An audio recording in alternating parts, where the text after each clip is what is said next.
And now our last senatorial candidate from District 35, we're going to be hearing from Republican Larry Baker. Larry, you have 1 minute for your opening statement.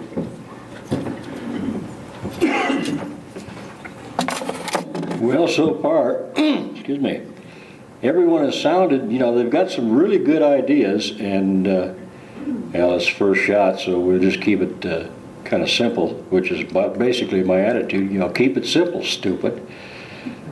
I'm a vet.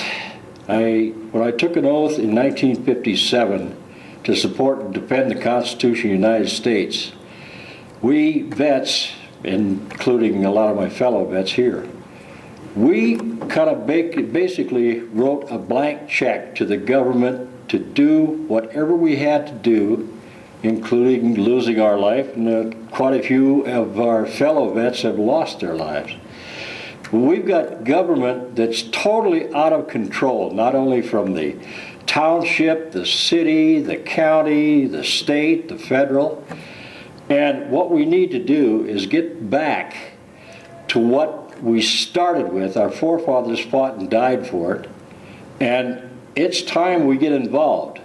And that's mainly the reason I'd like to go down to Pierre and rattle them, because I know a lot of things that they're not going to like, but that's okay. I'm not there for popularity.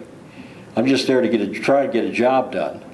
And the whole thing is that if we don't try, well, then we can't complain. And I mean, like I say, at least my kids and my granddaughter will be able to say, well, at least that dummy tried. Thank you, Larry. Larry's first question tonight. Larry, like several others, what is the basis of your moral compass, and how will that influence what you decide is the best for your constituents and the citizens of South Dakota? Well, many years ago in Minnesota, I was raised a Lutheran, and we did get, fact is, we had a preacher that was a World War II bomber pilot, and he didn't really mince any words, but he made a lot of really good points. And my purpose in wanting to go to Pierre, they say, well, we got to have this, we got to have that. This government was not founded for the special interests. It was founded for the people. And the way I look at it, if it's not constitutional and if it's not for the good of the people, everybody, not just a few, well, then it's not going to go. It's just, excuse me, but thanks, but no thanks. Thank you, Larry. Larry's second question tonight. Larry, like several, this is your first entrance into the political field of South Dakota legislature. If elected, what personal characteristics or qualities do you possess which will help translate into the passage of needed legislation? Well, I have a tendency to be totally honest.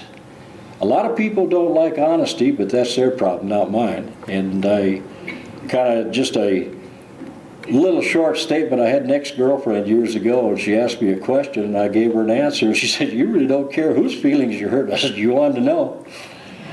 But that's the whole thing. If I tell you the truth, I'm lazy. I mean, the good Lord's given me a memory. I could tell you a lie and remember what I told you. But I'm lazy, and then I'd have to think, well, what did I tell her? Or tell him, or whatever. But if I tell the truth, it keeps coming back the same story every time. I don't even have to work at it. And it's just, maybe it's a good point, maybe it's a